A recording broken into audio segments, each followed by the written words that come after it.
रचना के आधार पर वाक्य के भेद 3 प्रकार के होते हैं।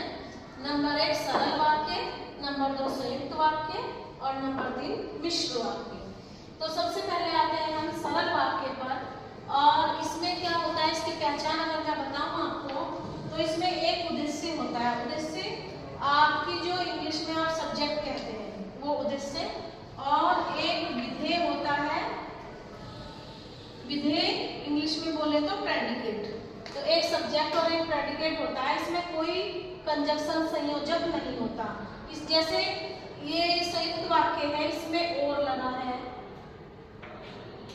इसमें मिश्र वाक्य है, इसमें की लगा है, लेकिन इसमें कुछ नहीं लगता इस वाक्य में। जैसे वाक्य है तुम आज विद्यालय जाओगे, तो इसमें कोई भी कंजक्शन संयोजक नहीं लगा है।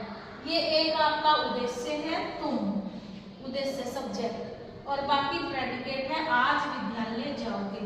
इसमें कोई कंजक्शन कोई संयोजक नहीं लगा है, इसलिए ये सरल वाक्य है। इसमें कर्ता होना जरूरी है, क्रिया और कर्म, ये 3 चीजें होनी जरूरी है, तो हम उसको कहेंगे सरल वाक्य। अब हम दूसरे वाक्य पर आते हैं। रचना के आधार पर दूसरा वाक्य भेद है संयुक्त वाक्य। संयुक्त जैसा कि नाम से ही आपको पता चल रहा है, जोड़ना। इसमें दो वाक्य, दो या तो ये कह लीजिए आप 2 सरल वाक्य जुड़े रहते हैं। राम ने खाना खाया, एक वाक्य हो गया ये, और वह सो गया। खाना खाकर राम सो गए, दोनों वाक्य पूरे पूरे हैं। वह सो गया, तो हम ये थोड़ी पूछेंगे कब सो गया, क्यों सो गया। वह सो गया पूरा वाक्य है, और ये भी पूरा वाक्य है, राम ने खाना खाया। दोनों वाक्य पूरे पूरे होते हैं, लेकिन और कंजक्शन संयोजक से जुड़े होते हैं। इसमें संयोजक जरूर आएगा। ये संयोजक चिन्ह है आपके, इसमें हो सकते हैं और हो सकता है, इसलिए हो सकता है, किंतु हो सकता है, परंतु, क्योंकि, इन कंजक्शन से, इन संयोजक से ये दोनों वाक्य जुड़े होते हैं। दोनों वाक्यों में अलग से कर्ता और क्रिया होगा, और इसमें भी कर्ता और क्रिया होगा। सो गया, इसको हम अलग से लिखेंगे तो वह सो गया, ये छुपा होता है इसमें, वह सो गया। तो ये बोला तो जा रहा है इसके लिए ही ना, राम के लिए, तो वो यहाँ पर छुपा हुआ है। ये पूरा वाक्य सो गया, वह सो गया, ये है ये वाक्य। इसमें एक बहुत जरूरी बात मैं आपको बता दूं। इसमें होता क्या है कि मैंने जैसे बताया आपको कि बीच में और लगा रहता है। ये एक वाक्य है पूरा, और ये एक वाक्य है पूरा, तब ये बीच में और लगा है। कभी कभी क्या होता है कि 2 कर्ताओं के बीच में और लग जाता है। राम और मोहन ने खाना खाया, खाना खाया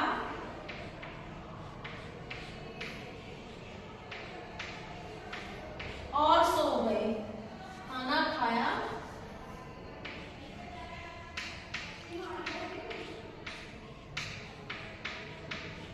अब ये देखो बेटा, अब ये भी और है, ये भी और है। कई बार यहाँ और आएगा ही नहीं। राम और मोहन खाना खाकर सो गए, तो ये सरल वाक्य हो जाएगा। फिर ये जो कर्ता है राम और मोहन, ये 2 कर्ताओं के बीच में और है, तब ये संयुक्त वाक्य नहीं बनेगा। अगर हम कहते हैं कि जहां पर और आता है वो संयुक्त वाक्य है, सबसे बड़ी पहचान है संयुक्त वाक्य की, परंतु वो और 2 वाक्यों के बीच में होना चाहिए। ये वाक्य है और ये वाक्य के बीच में और आ रहा है, तब ये संयुक्त वाक्य है। लेकिन यहाँ और आ रहा है 2 कर्ताओं के बीच में, सब्जेक्ट के बीच में, तो इसको नहीं हम लिख सकते संयुक्त वाक्य। संयुक्त वाक्य ये इसके कारण है, यहाँ पे और आया, इसलिए ये बहुत पॉइंट है, ये समझने वाली बात है। मोस्टली पेपर में ऐसे आता है कि वो 2 उसमें दे देंगे कर्ताओं में, और उस वाक्य को लिख देंगे राम और मोहन खाना खाकर सो गए। राम और मोहन खाना खाकर सो गए। अब इसमें क्या है, अब ये कौन सा वाक्य बन गया, अब ये हमारा सरल वाक्य बन गया। और तो इसमें भी है और इसमें भी है, लेकिन फर्क जानो कि ये और 2 वाक्यों के बीच में है, और ये और दो कर्ताओं के बीच में है। वाक्य तो एक ही है। संयुक्त वाक्य बनाने के लिए हमें दो वाक्य चाहिए और उसमें